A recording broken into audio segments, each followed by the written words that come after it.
Selamat pagi menjelang siang bagi jemaat yang masih ada di luar. Kita mau mulai ibadah kita. Saya undang semuanya untuk masuk ke dalam.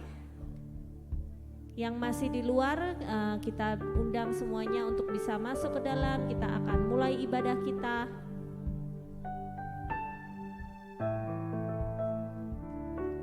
Sekali lagi panggilan bagi jemaat yang di luar bisa segera masuk ke dalam. Kita akan mulai ibadah kita. Sambil menunggu teman-teman kita yang ada di luar untuk masuk ke dalam, mari kita mau tundukkan kepala, kita mau berdoa. Terima kasih Tuhan atas semua kebaikan-Mu. Sungguh sukacita untuk kami bisa berada di sini Tuhan pada pagi hari ini Tuhan.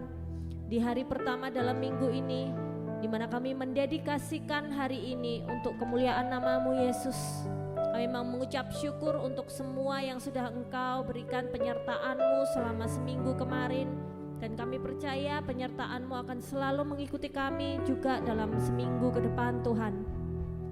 Terima kasih Yesus atas berkat-berkat-Mu, perlindungan-Mu untuk keluarga kami, anak-anak kami Tuhan, pekerjaan kami Tuhan. Dan bagi kami yang masih mencari pekerjaan Yesus, kami juga berdoa Engkau adalah Allah yang mencukupkan, Engkau adalah Allah yang menyediakan. Kami percaya masa depan kami ada di tangan-Mu, kehidupan kami ya Bapa hari demi hari ada di tangan-Mu Tuhan. Kami taruh iman kepercayaan kami kepada-Mu. Terima kasih Yesus, sebentar kami akan menaikkan puji-pujian kami kepada di dalam hadirat-Mu Tuhan, semoga berkenan di hadirat-Mu. Sebentar kami juga akan mendengarkan firman-Mu Yesus. Kami mau siapkan pikiran dan hati kami Tuhan, biar kami membuat ruangan Tuhan dalam pikiran dan hati kami, supaya firman-Mu itu bisa masuk dan bertumbuh ya Bapa di dalam kehidupan kami. Datang dalam banyak persoalan Tuhan, kami mau letakkan persoalan kami di kaki-Mu Tuhan. Kami tahu Engkau adalah Allah, Bapa kami, Engkau yang pedulikan kami, Engkau adalah pencipta alam semesta, Engkau lebih besar dari semua masalah kami Yesus. Terima kasih Tuhan, kami percaya Engkau ada di tengah-tengah kami pada pagi hari ini. Semoga semua pujian penyembahan kami hari ini berkenan di telinga-Mu. Terima kasih Bapa, semua jemaat Tuhan yang siap untuk menyanyi, memuji Dia, sama-sama katakan amin. Haleluya. Mari saya undang semuanya untuk bangkit berdiri. Katakan, kasih salam ke kanan kiri. Kamu kelihatan luar biasa pada pagi hari ini.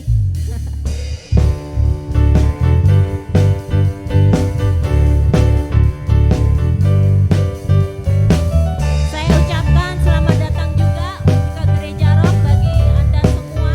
Mari sama-sama kita naikkan lagu pertama.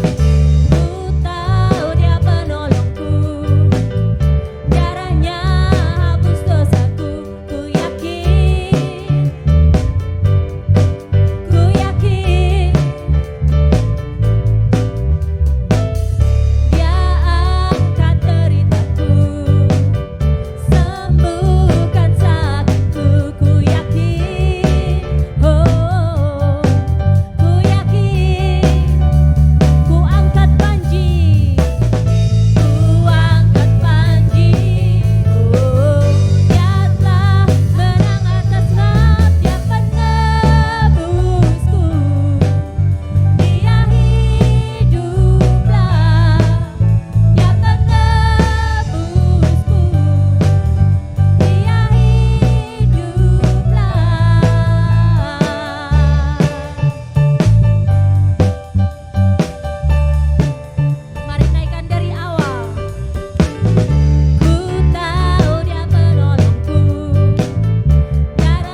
mau menyembah Tuhan kita, amin. Amin. Saya undang semuanya, kita mau nyanyi sama-sama lebih kencang lagi buat Tuhan kita, amin. Tepuk tangan bersama-sama.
Sorak-sorai yang meriah dong untuk Tuhan kita Yesus Kristus.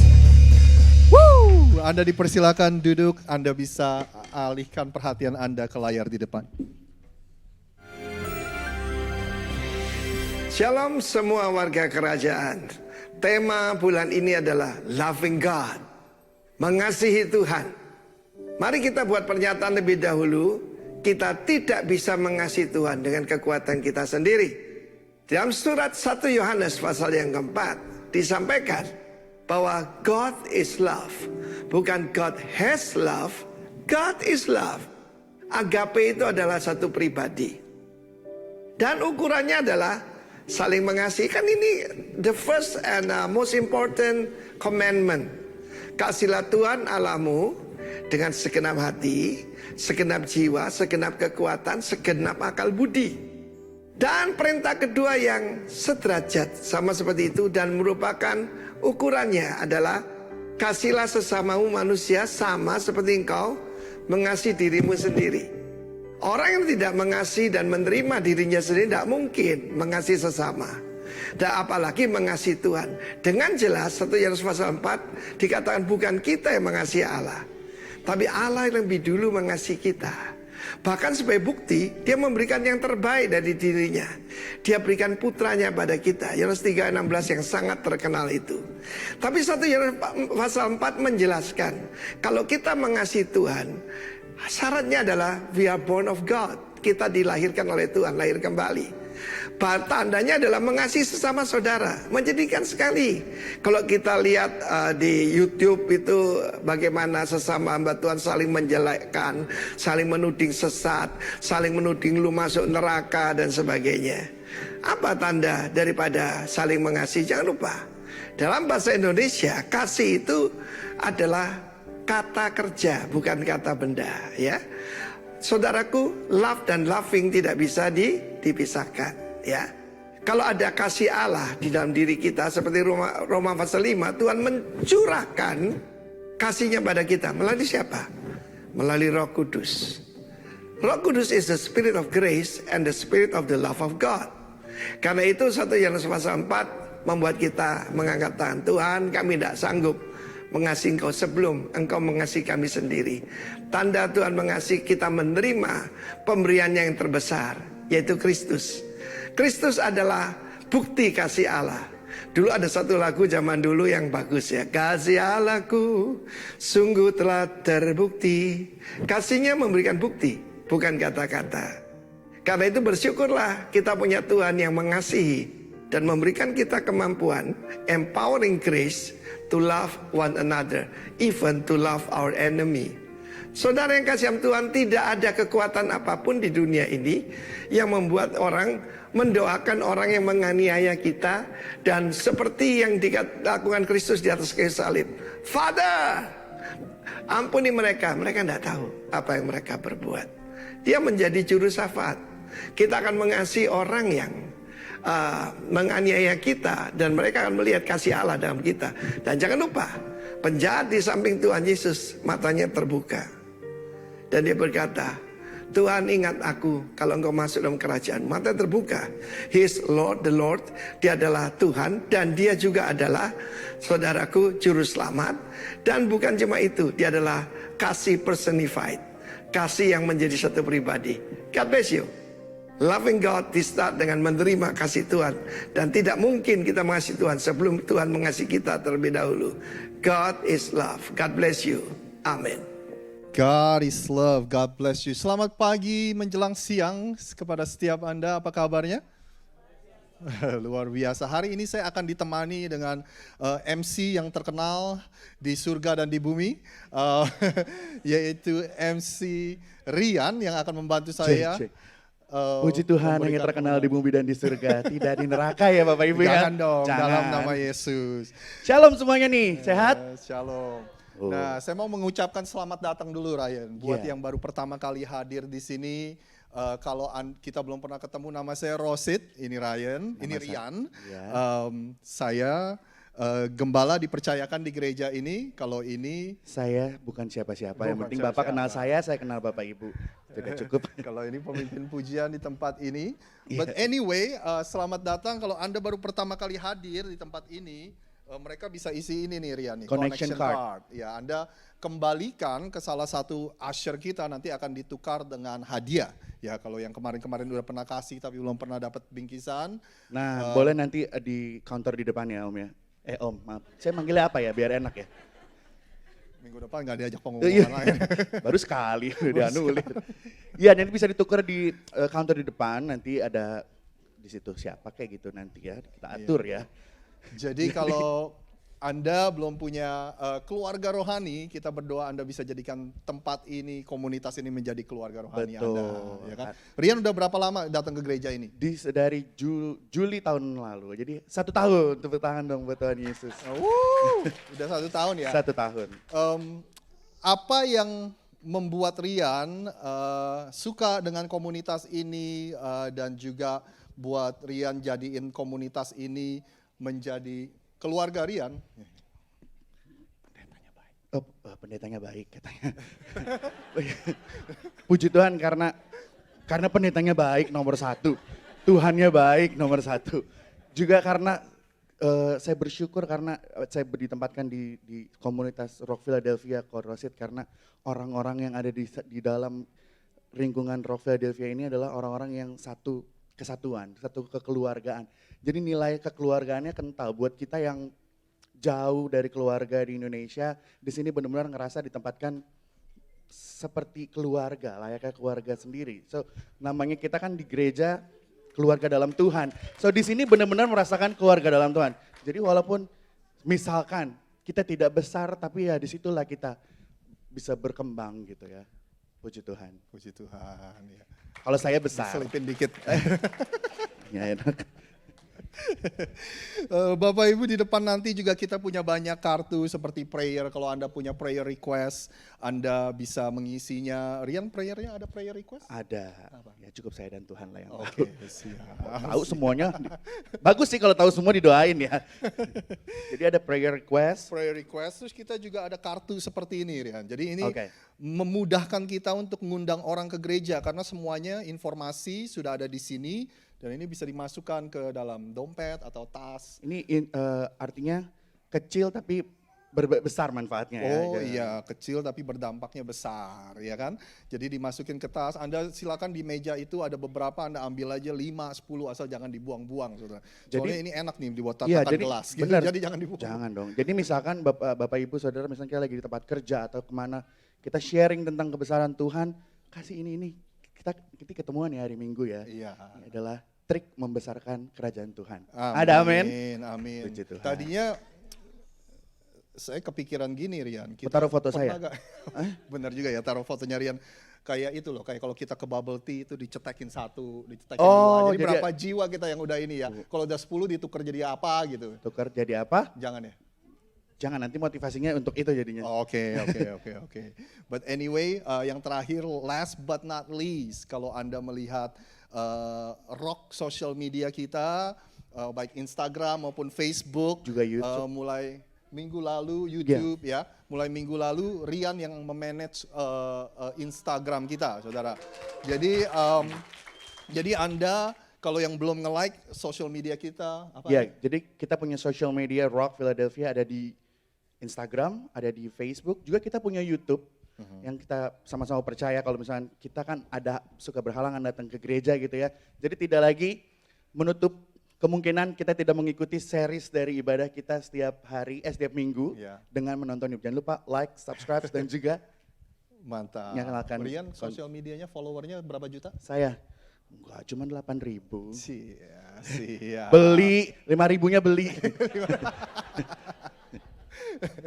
Tapi ya puji Tuhan centang biru. Centang biru tuh. Apa artinya centang biru? Di verified sama Oke, Instagram. Oke. Jadi Anda jangan kaget kalau misalnya Anda di depan, Anda lagi makan, Anda lagi minum kopi, tiba-tiba Rian akan Tiba-tiba sorot iya. dan ditanyain pertanyaan, nanti biar masuk Instagram kita. Instagram saya ya. Canda.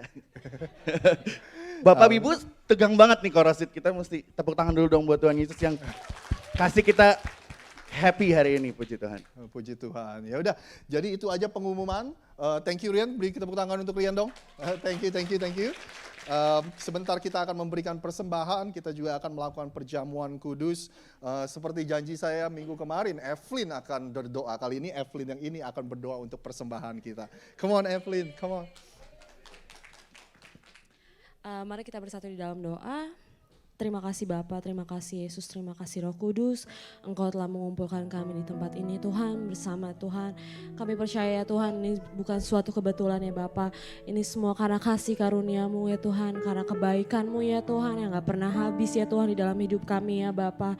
Tuhan sebentar kami akan memberikan persembahan ya Bapa, kira Engkau memberkati persembahan kami ya Tuhan. Biar apa yang kami berikan ini ya Bapa untuk memperluas kerajaan-Mu ya Bapa. Terima kasih Tuhan, terima kasih Yesus. Kau berkati anak-anak-Mu ya Bapa yang memberi ya Bapa. Kau berikan berkat-Mu ya Tuhan yang lebih lagi ya Bapa untuk mereka ya Bapa. Terima kasih Tuhan, inilah doa kami alaskan di dalam nama Tuhan Yesus Kristus. Haleluya. Amin.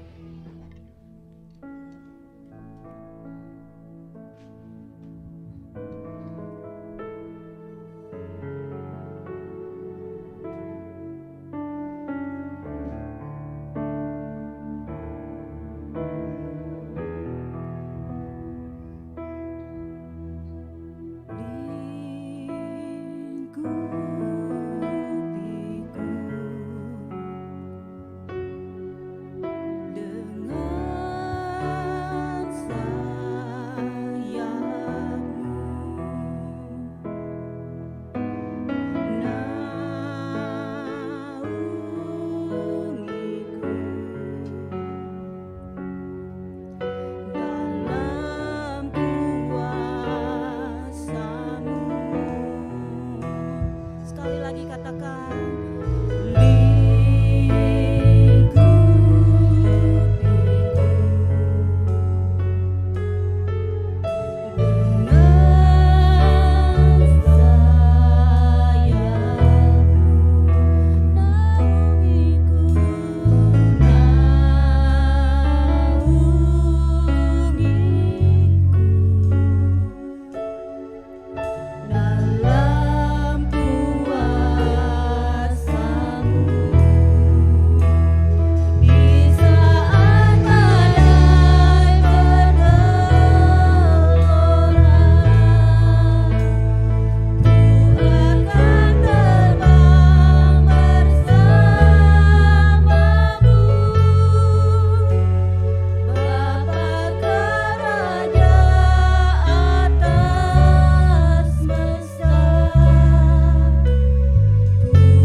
dalam Mari kita berdoa, menyembah Tuhan. Katakan, Tuhan Kau ajaib, Tuhan Kau begitu baik. Tuhan Kau baik. Sampai hari ini Tuhan, Engkau sungguh baik.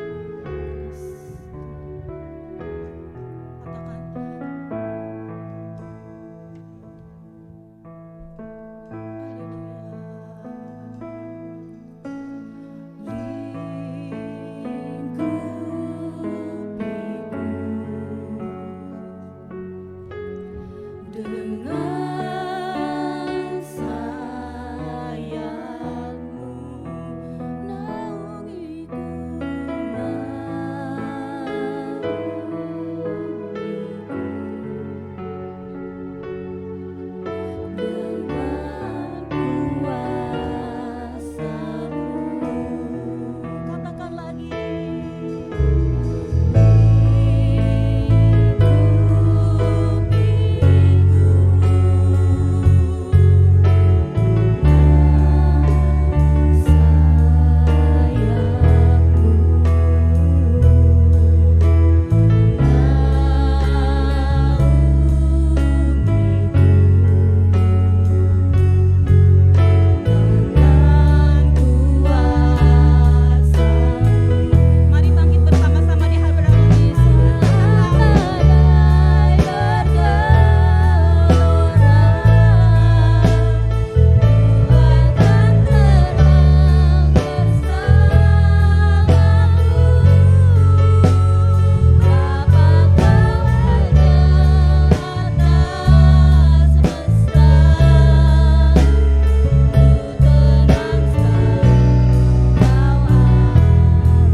Bapak, Ibu, dan Saudara semua, kita akan melakukan perjamuan kudus.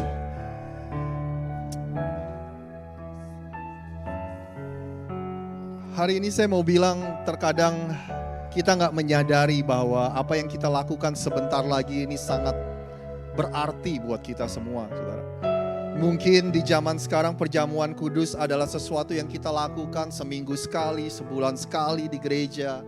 Tapi kalau Anda bayangkan atau Anda baca Alkitab, saudara, perjamuan kudus pada waktu itu dilakukan setiap hari di mana mereka berkumpul di rumah mereka masing-masing. Mereka memecah-mecahkan roti, mereka meminum anggur, saudara.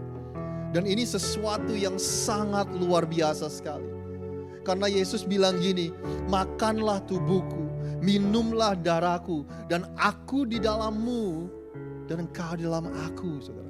Mungkin satu-satunya kepercayaan di dunia ini yang Tuhan tinggal di dalam diri setiap kita, itu adalah kita, saudara. Pengikut Yesus.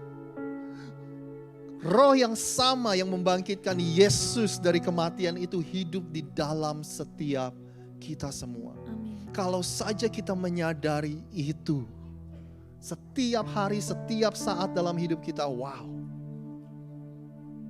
Oleh sebab itu, angkatlah roti yang ada di tangan Anda.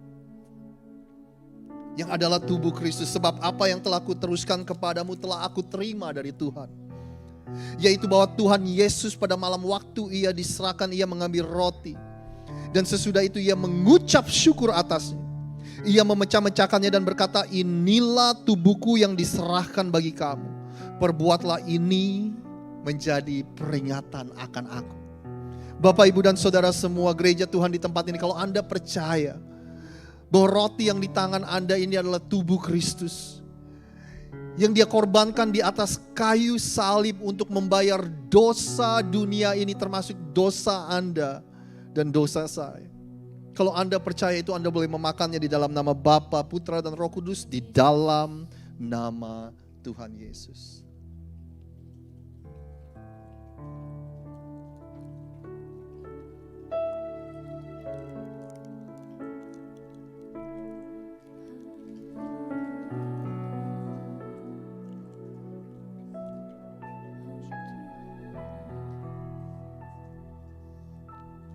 Anda boleh mengangkat anggur yang ada di tangan Anda. Terima kasih Tuhan, terima kasih Tuhan.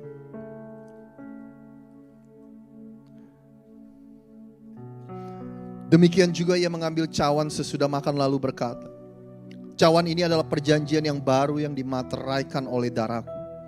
Perbuatlah ini setiap kali kamu meminumnya menjadi peringatan akan aku. Bapak, Ibu, dan Saudara semua, kalau Anda percaya bahwa anggur yang di tangan Anda adalah darah Kristus. Darah yang adalah sumber kehidupan dalam hidup kita. Darah yang dicurahkan untuk membasuh bersih dosa dunia ini, termasuk dosa Anda dan saya. Darah yang berkuasa untuk menyembuhkan, memulihkan, memperbaharui dan mengubah kehidupan Anda dan saya. Darah yang adalah perjanjian yang baru. Mulai hari ini Anda dan saya adalah anak-anak Tuhan. Mulai hari ini Anda dibenarkan di mata Tuhan. Bukan dengan perbuatan baik Anda, melainkan oleh kasih karunia Tuhan di atas kayu salib dan pencurahan darahnya Anda dibenarkan di hadapan Tuhan. Thank you for your grace. Dan kalau Anda percaya itu, Anda boleh meminumnya dalam nama Bapa, Putra, dan Roh Kudus, di dalam nama Tuhan Yesus. Terima kasih. Sekarang saatnya kita akan berdoa untuk anak-anak kita. Children, you may come forward. GFP dan Patri, would you pray for these children?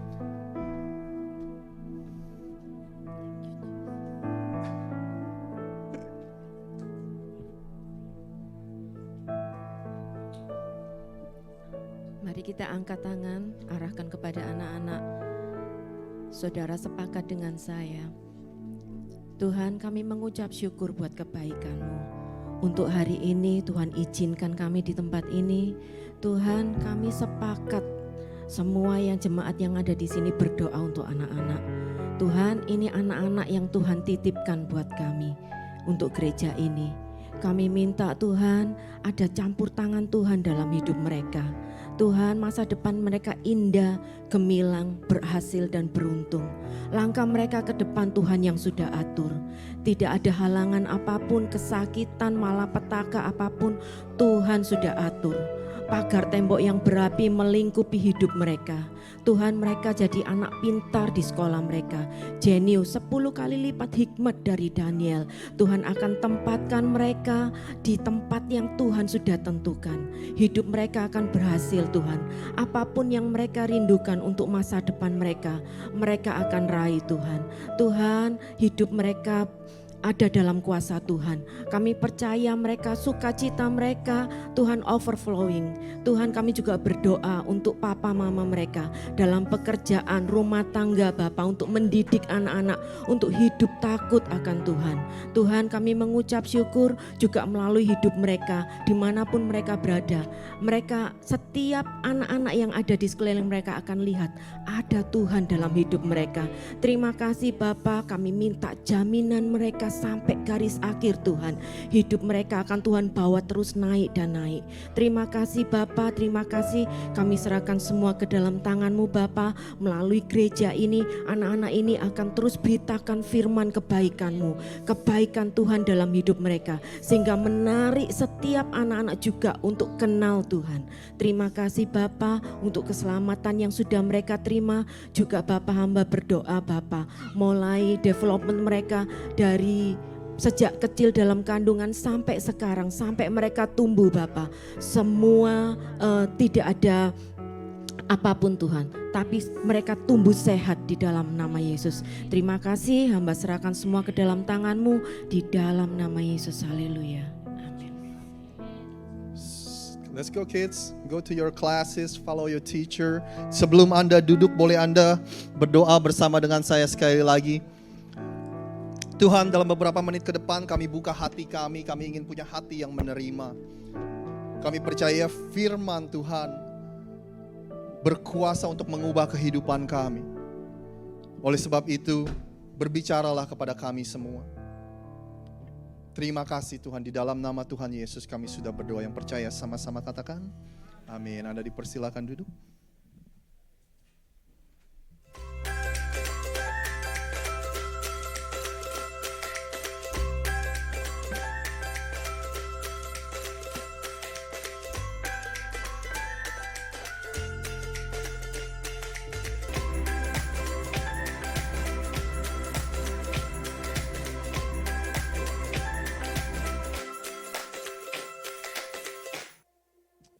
Bapak Ibu semua, saya yakin kita semua punya ekspektasi ya. Kita semua punya ekspektasi dalam kehidupan kita. Tapi seringkali kita boleh akui bahwa ekspektasi itu enggak sesuai dengan realita. Contohnya orang ini saudara, ekspektasi kita dalam bayangan kalau kita punya rumah, kita akan punya rumah yang seperti ini saudara. Tapi realitanya terkadang yang terjadi seperti ini saudara. Ya kan? Siapa yang udah lama gak liburan, udah kerja bertahun-tahun gak pernah dapat cuti, gak pernah libur ya kan? Ekspektasi kita bisa ke tempat liburan yang seperti ini. Tapi realitanya seperti ini saudara. Berikutnya saudara, buat kita yang sudah berdoa udah lama dengan pasangan hidup, ya kan seringkali kita punya ekspektasi seperti ini saudara. Tapi seringkali yang terjadi adalah seperti ini. Berikutnya tentang makanan, berapa banyak dari Anda kalau beli makanan itu digambar selalu lebih bagus daripada apa yang Anda dapatkan. Ya kan, yang ada di iklan seperti ini. Ya kan? Terus yang diharapkan keluarnya seperti ini. Yang gua bayangin katanya seperti ini. Tapi kenyataannya seperti ini. Gosok. Hari ini saudara, izinkan saya untuk sharing sama Anda firman Tuhan yang saya beri judul Comparison Trap. Comparison Trap, bahasa Indonesianya adalah perangkap dari kebiasaan kita membanding-bandingkan hidup kita. Ya kan? Kebiasaan kita membanding-bandingkan hidup kita itu seperti perangkap saudara. Itu seperti sebuah permainan yang gak ada pemenangnya. Kita gak akan bisa menang kalau kita punya kebiasaan untuk membanding-bandingkan hidup kita dengan orang lain. Permainan yang gak ada there's no win in comparison. Kenapa saya bilang gitu? Kalau kita bandingin hidup kita sama orang yang lebih kurang dari kita, yang punya sedikit dari kita, saudara, akhirnya kita menjadi orang yang sombong. Tapi seringkali bukan itu yang kita lakukan. Kebiasaan kita lebih kepada membandingkan hidup kita dengan orang yang punya lebih. Yang jauh lebih berhasil, yang di atas kita. Dan hasilnya apa, saudara? Kita jadi nggak happy. Ya kan, kita jadi depresi, saudara. Kita jadi nggak puas dengan kehidupan kita. Mungkin di ibadah ini ada banyak orang yang seperti saya yang sempat hidup di zaman sebelum adanya internet. Sebelum adanya smartphone, sebelum adanya social media. Ya kan tadi pagi nggak ada, bukan nggak ada, cuma beberapa karena banyak anak muda. Tapi mungkin ada dari Anda yang nggak pernah tahu rasanya hidup di zaman sebelum internet, smartphone, dan social media.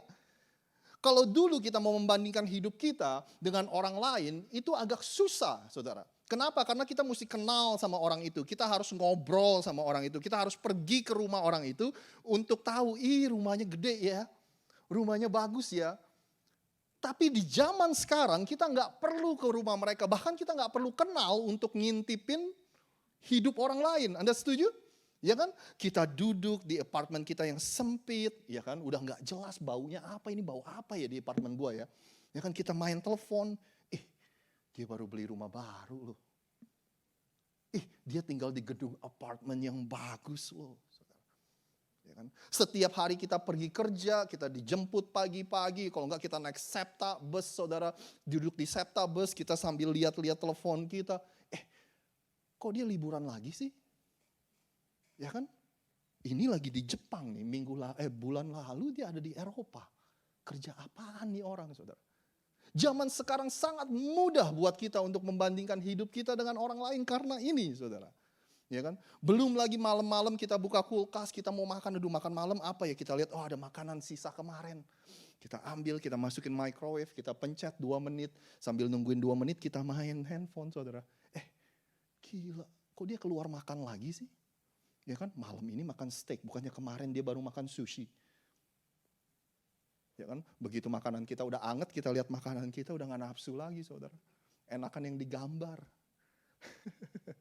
Zaman sekarang sangat mudah buat kita untuk, saudara, membandingkan hidup kita dengan yang lain. Ya kan, belum lagi ada yang beli mobil baru, mobil kita besok aja mau nyala aja nggak tahu nyala apa enggak, saudara. Dia udah beli mobil baru lagi. Belum lagi kita lihat di foto, dia kok pakai tas baru lagi sih? Berapa kok banyak koleksi tasnya? Pasti suaminya baik. Ya kan? Suami gua belanja buat masak aja uang kurang terus katanya. Ya kan?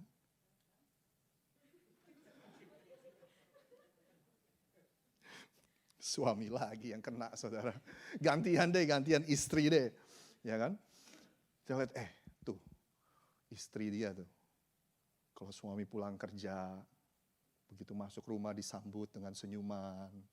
Ya kan? Cantik, wangi. Disediainnya masakannya enak-enak lagi. Istri gua bro, baru masuk rumah. Udah diomelin. Kenapa ini belum selesai? Kenapa itu belum dibetulin? Ya kan? Udah gitu pakai daster yang melar-melar lagi. Baunya minyak angin lagi. Ya kan? Masaknya sop merah lagi. Aduh. Saudara. Sangat mudah buat kita, saudara, untuk membandingkan hidup kita di zaman sekarang. Kan kita nonton, kita lihat di Facebook, kita lihat di Instagram, gila anaknya si itu dapat beasiswa. Ya kan, sekolah student of the month, pintar banget. Kita lihat anak kita main game melulu, saudara. Aduh, ya kan, tuh anak itu tuh, nurut, rajin. Wah, anak kita ngomel melulu. Dibilangin satu kata ngelawan, saudara. Ya kan? Semuanya udah kena ya, suami udah kena, istri udah kena, orang tua udah kena, saudara. Yang belum kena siapa, saudara? Pendeta belum. Ya, pendeta juga gitu, saudara. Minggu siang pulang, aduh enak nyantai, aduh tadi lumayan ya. Orang-orang pada datang ibadah, aduh. Ya kan, ibadah berjalan dengan lancar, MC-nya lucu, saudara, ya kan. Aduh, seneng tadi. Sambil nyantai kita buka handphone kita. Gereja yang lain kok gedungnya lebih bagus. Jemaatnya lebih banyak. Alat-alatnya lebih canggih-canggih, lebih mahal-mahal, saudara. Enggak ada yang kebal, saudara. Dengan permainan ini, comparison trap. Permainan yang enggak ada pemenangnya. Enggak ada pemenangnya, saudara. There is no win in comparison.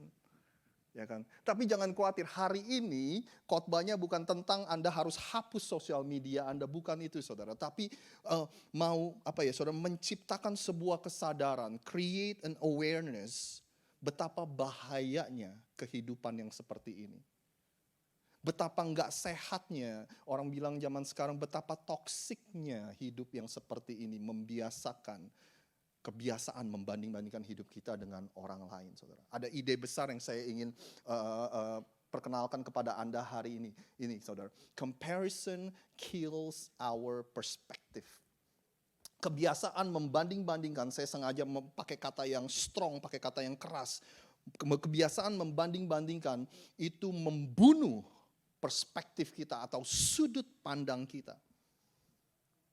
Saya suka dengan bahasa Indonesia, dia bilang gini, saudara, sudut pandang. Berapa banyak dari Anda yang setuju bahwa perspektif atau sudut pandang itu segala-galanya dalam hidup kita? Ketika ada sesuatu terjadi, ada orang yang melihat itu sebagai masalah, tapi ada orang yang melihat itu sebagai kesempatan. Bedanya apa? Sudut pandang. Bedanya adalah perspektif, saudara. Sudut pandang adalah kalau dari sudut ini dilihat sebagai masalah, jangan-jangan dari sudut lain kita bisa melihatnya sebagai kesempatan. Perspective is everything, sudut pandang adalah segala-galanya. Karena bagaimana kita memandang sesuatu, itu akan menentukan bagaimana kita meresponi sesuatu itu. Anda setuju? Bagaimana kita meresponi sesuatu itu akan menentukan keputusan yang kita ambil dan tindakan yang akan kita lakukan. Oleh sebab itu, kebiasaan kita membanding-bandingkan kehidupan kita, itu akan membunuh sudut pandang kita, cara kita melihat sesuatu dengan tepat, saudara. Hari ini ada cerita yang cocok kayaknya dengan topik ini, yaitu tentang orang-orang Israel yang mereka merdeka atau keluar dari perbudakan selama 430 tahun di tanah Mesir. Kalau Anda nggak tahu ceritanya, saya ceritakan, saya rangkum dengan cepat. Jadi orang-orang Israel itu sekali lagi jadi budak di tanah Mesir selama 430 tahun. Waktu itu mereka belum menjadi sebuah bangsa. Belum menjadi bangsa Israel, belum ada. Mereka hanya sekumpulan orang-orang Israel. Lalu dari generasi ke generasi mereka lahir ke dalam perbudakan.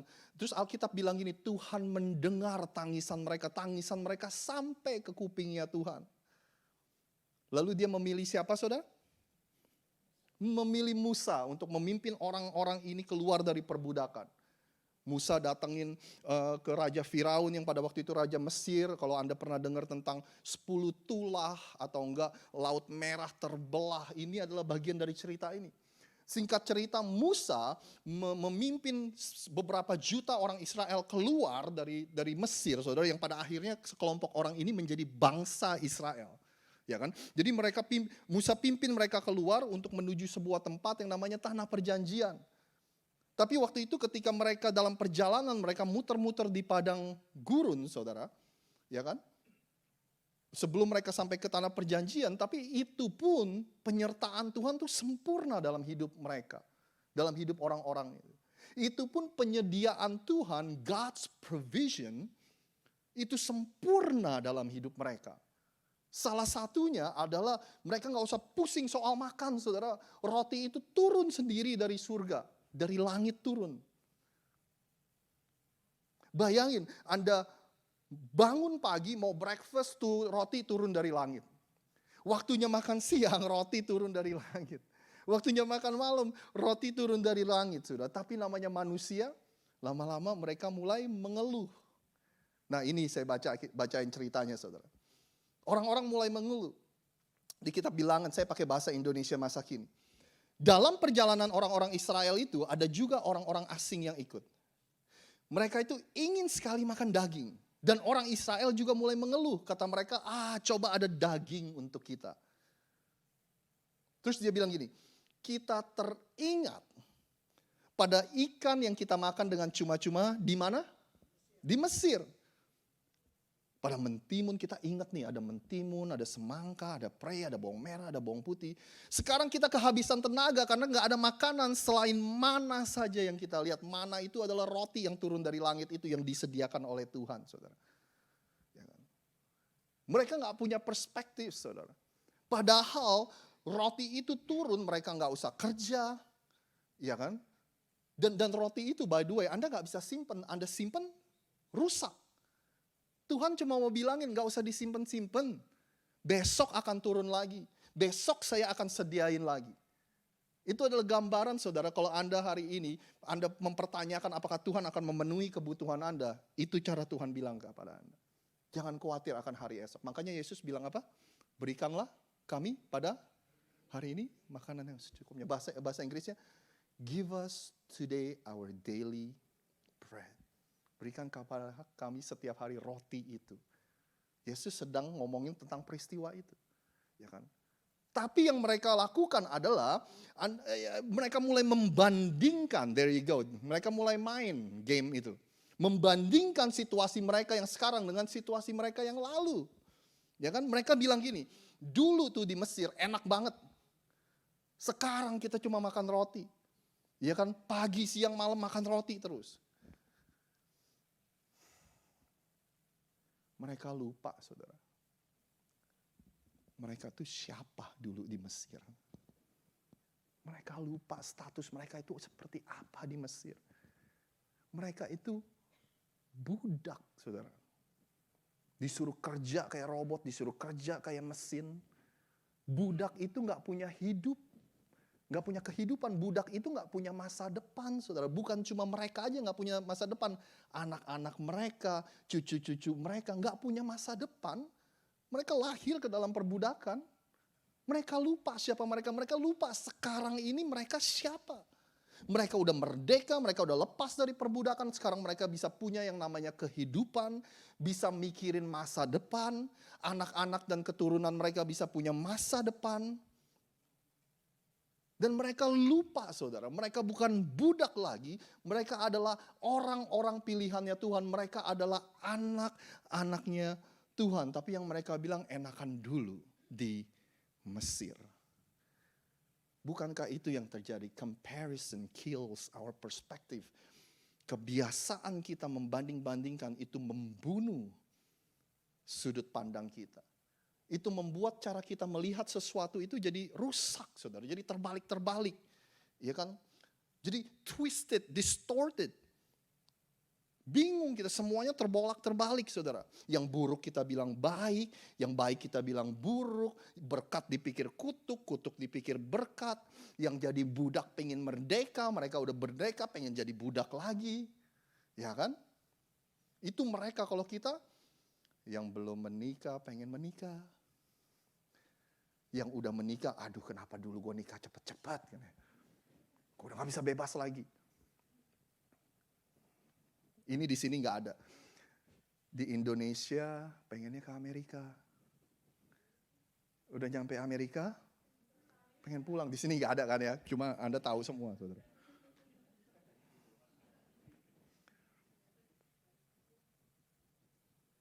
Yang kerja sama orang pengen punya bisnis sendiri, udah punya bisnis sendiri bilang, aduh ribet banget, enakan kerja sama orang, saudara. Yang punya anak ribut, anak gue bandel banget, ngerepotin banget, gak bebas lagi sekarang punya anak. Yang gak punya anak tentunya pingin punya anak, saudara. Ketika kita selalu berandai-andai, ketika kita selalu membandingkan hidup kita dengan yang lalu-lalu atau berandai-andai, Anda tahu gak kita, we miss the beauty of today.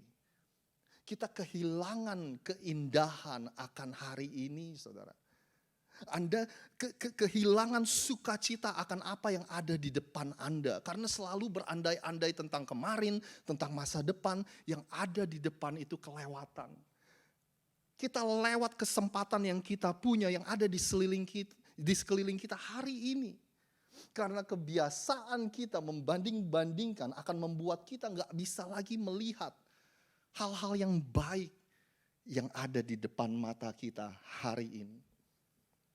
Seorang yang bernama Pastor Craig Groeschel bilang gini, the fastest way to kill something special is to compare it to something else. Cara yang paling cepat untuk mengambil atau merusak hal yang istimewa dalam kehidupan Anda, ya udah Anda bandingin aja dengan yang lain. Hal yang spesial yang ada dalam pernikahan Anda, dalam keluarga Anda, dalam anak-anak Anda. Cara yang paling tepat untuk merusak hal yang spesial itu bandingin aja. Suami Anda dengan suami orang lain, istri Anda sama istri orang lain, anak-anak Anda sama anak-anaknya orang lain. Kita nggak akan bisa melihat sesuatu yang spesial lagi di dalam diri mereka. Karena kebiasaan kita seperti itu. Coba Anda pikirkan di dalam setiap musim kehidupan Anda. Kalau hari ini Tuhan izinkan Anda melewati atau ada di dalam sebuah musim, Anda pikirkan baik-baik. Ada sesuatu yang spesial, ada sesuatu yang istimewa yang Tuhan ingin Anda alami. Baik di dalam karir Anda, di dalam pelayanan Anda, di dalam singleness Anda, di masa-masa single Anda. Di dalam segala musim, saudara. Ada sesuatu yang istimewa yang Tuhan ingin supaya Anda dan saya alami. Jadi jangan cepat-cepat kita minta Tuhan, bawa saya dong ke musim berikutnya. Mestinya kita doa gini saudara, Tuhan izinkan saya memetik pelajaran yang Tuhan mau kasih ke saya di musim kehidupan sekarang ini. Tuhan izinkan saya bertumbuh seperti yang Tuhan mau di musim yang sekarang ini. Ini kata kuncinya saudara. Tuhan bantu saya untuk merasa cukup di musim yang sekarang sampai Tuhan nanti percayakan lebih di musim yang berikutnya. Tapi sebelum Tuhan percayakan, izinkan saya, ajarin saya supaya saya bisa merasa cukup, saudara. Jadi memang kryptonite-nya kebiasaan membanding-bandingkan atau senjata yang ampuh buat kita untuk mengalahkan kebiasaan kita untuk membanding-bandingkan, itu yang namanya contentment atau rasa cukup. Ada satu ayat yang terkenal dan saya rasa Anda bisa mengutipnya, yaitu segala perkara dapat kutanggung dalam Dia yang memberikan kekuatan kepadaku. Nah, Anda tahu gak saudara, konteks dari ayat itu tentang apa? Jadi konteks ayat itu bukan soal atlet yang Anda lihat, ada ayatnya Filipi 4 ayat 13 saudara. Bukan soal kalau Anda besok mau interview kerja, segala perkara dapat kutanggung di dalam Dia yang memberikan. Bukan saudara, konteksnya adalah tentang rasa cukup.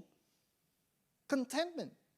Saya ajak Anda lihat di 2 ayat sebelumnya dimulai gini, Rasul Paulus bilang gini. Kukatakan ini bukanlah karena kekurangan. Sebab apa? Anda bantu saya 1, 2, 3. Dalam segala keadaan. Aku telah belajar untuk mencukupkan diri, punya rasa cukup. Terus dia bilang gini, aku tahu apa itu kekurangan, aku tahu apa itu kelimpahan. Di dalam segala hal dan dalam segala perkara tidak ada sesuatu yang merupakan rahasia bagiku. Baik dalam hal kenyang maupun dalam hal kelaparan, baik dalam kelimpahan maupun kekurangan. Rasul sehebat Rasul Paulus mengakui bahwa merasa cukup itu memang sulit, memang susah dan sulit. Sampai-sampai dia bilang gini, aku harus belajar, aku telah belajar. Dia bilang gini, saya pernah ngalamin semua, kata Rasul Paulus. Saya pernah mengalami namanya kelimpahan, saya tahu artinya kekurangan. Dia adalah orang penting, orang terkenal, orang berprestasi, pencapaiannya banyak. Dia pernah mengalami itu. Tapi dia juga pernah mengalami kelaparan. Dia pernah mengalami semuanya itu, saudara. Dan rahasianya, dia bilang, untuk kita bisa belajar mencukupkan diri, ini berita baiknya. Bahwa Anda nggak perlu melakukan semua ini dengan kemampuan Anda sendiri. Dia bilang gini, segala perkara dapat kutanggung di dalam Dia yang memberikan kekuatan kepadaku. Anda nggak harus menanggung ini sendiri. Karena ada Kristus yang memberikan kekuatan kepada kita untuk kita bisa belajar merasa cukup. Ya kan?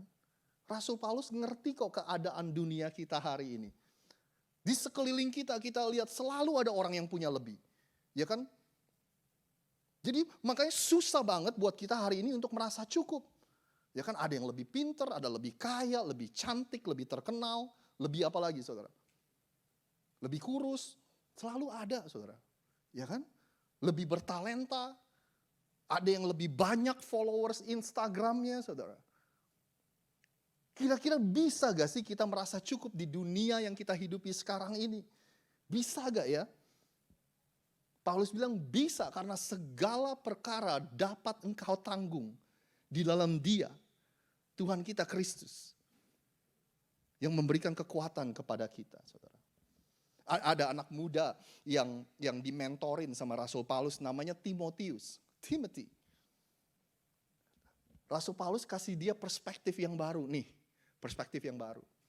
Nih rumusnya, ini harta atau kekayaan yang sesungguhnya. Dia bilang gini, memang ibadah itu kalau disertai dengan rasa cukup, memberi keuntungan besar.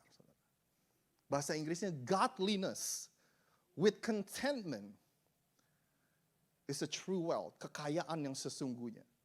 Ibadah saudara, ibadah itu apa? Ketika kita mempersembahkan seluruh hidup kita. Ibadah ini bukan ini saudara, ini ibadah juga sih, ibadah minggu namanya. Tapi ibadah yang sejati adalah ketika kita mempersembahkan seluruh hidup kita. Setiap hari, setiap saat. Cara hidup yang seperti itu namanya ibadah.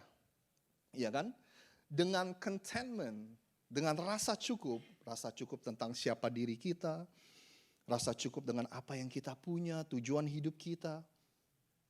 Itu rumusnya. Ibadah dengan rasa cukup sama dengan keuntungan besar atau kekayaan yang sesungguhnya. Anda masih bersama saya? Ya. Kebiasaan membanding-bandingkan itu membunuh perspektif kita.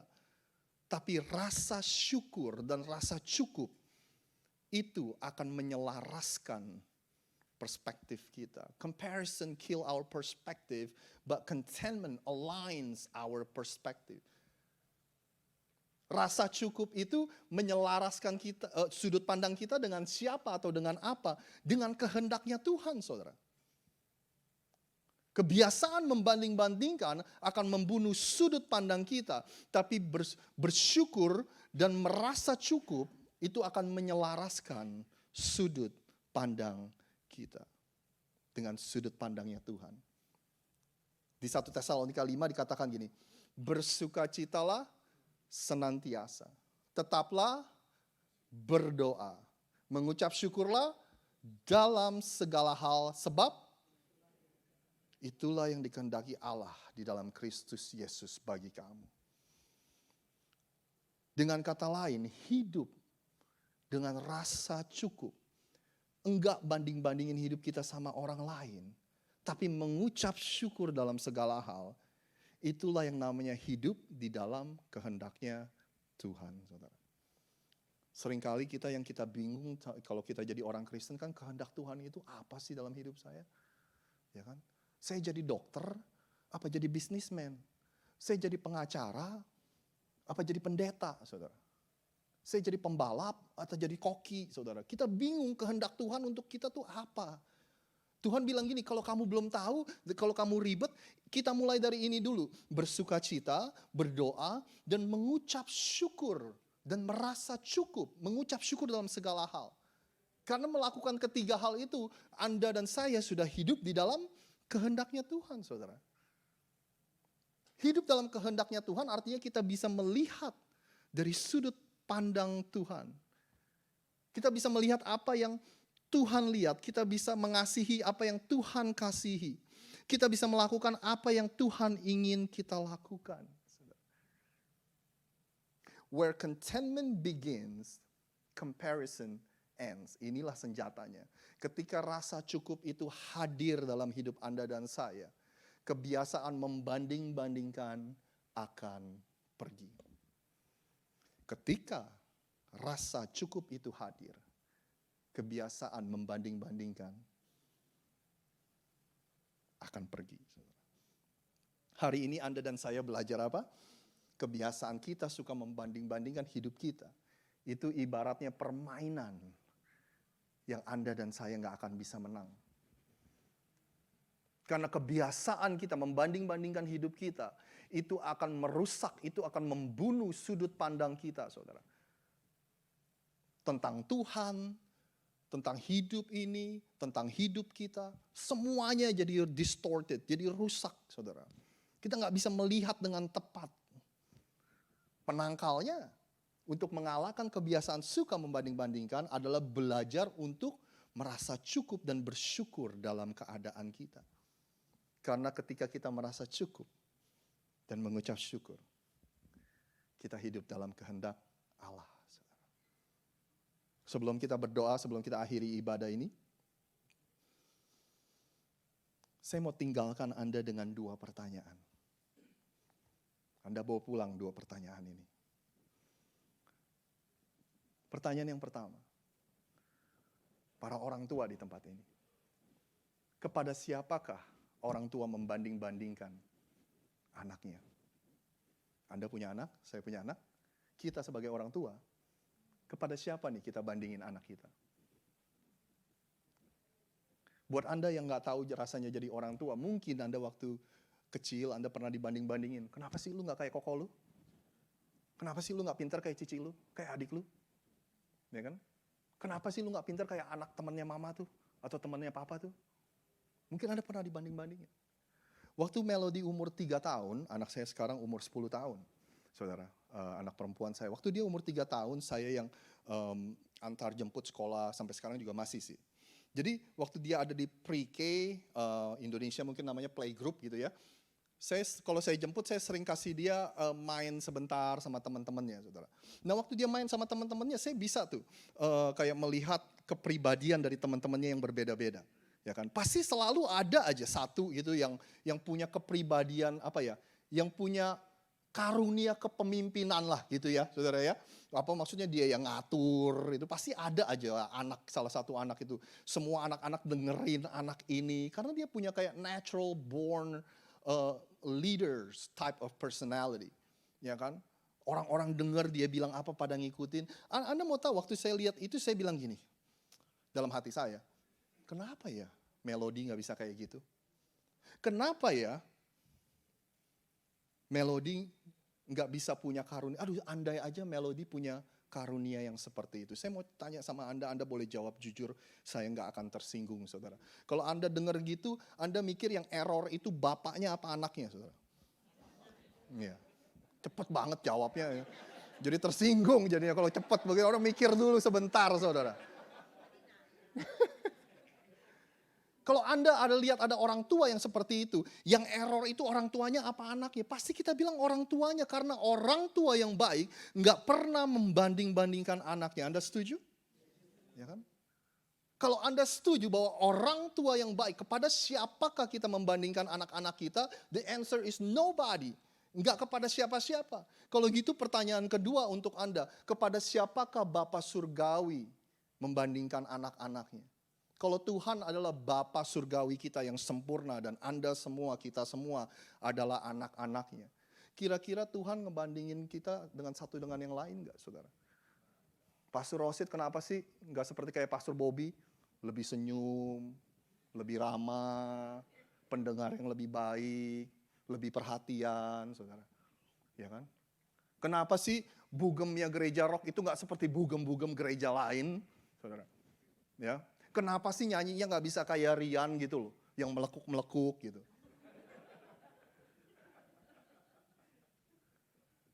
Kenapa saudara? Kenapa sih kamu nggak bisa doa kayak dia? Bapa Surgawi kita, kepada siapakah Bapa Surgawi kita membanding-bandingkan anak-anaknya? Kalau Bapa Surgawi kita yang sudah mengirimkan anaknya yang tunggal untuk mati, buat kita semua, saudara, memberikan hidupnya untuk Anda dan saya.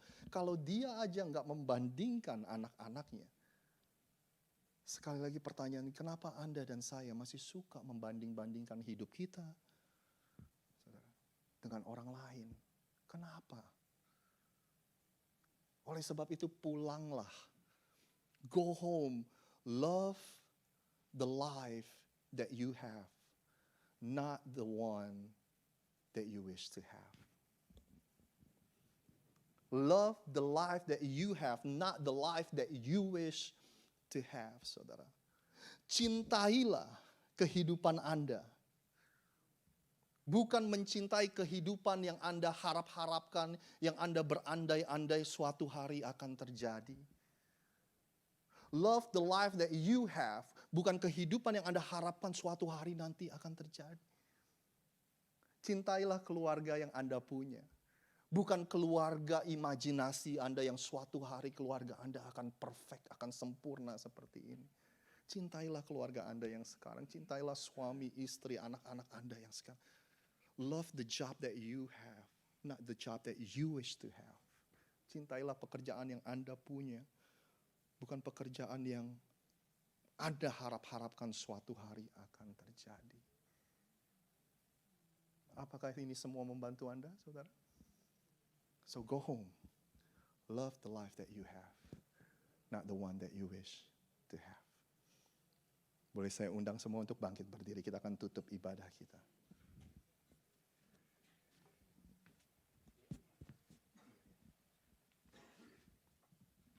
Nanti Ko Benny bantu kita tutup ibadah kita dengan doa berkat.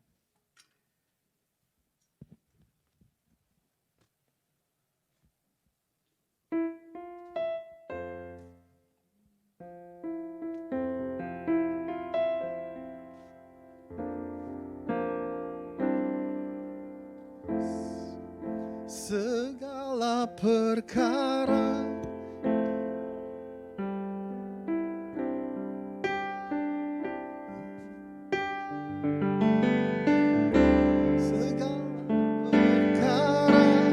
dapat kutanggung di dalam Dia yang memberi kekuatan. Tuhan Yesus,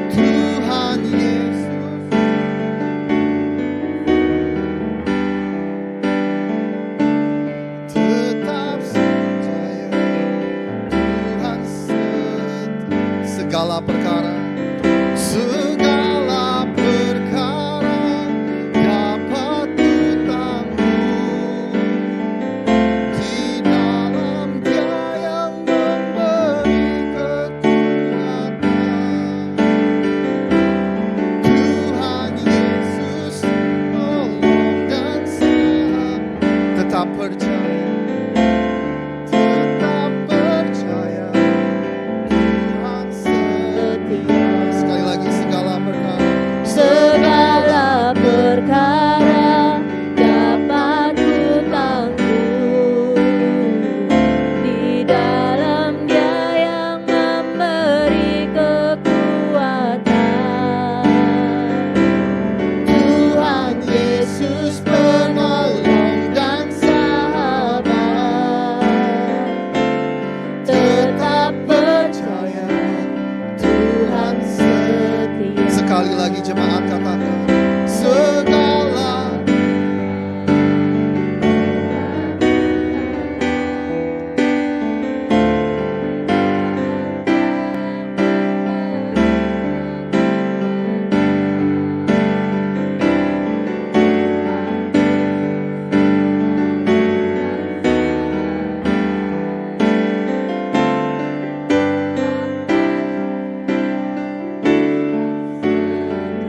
tetap percaya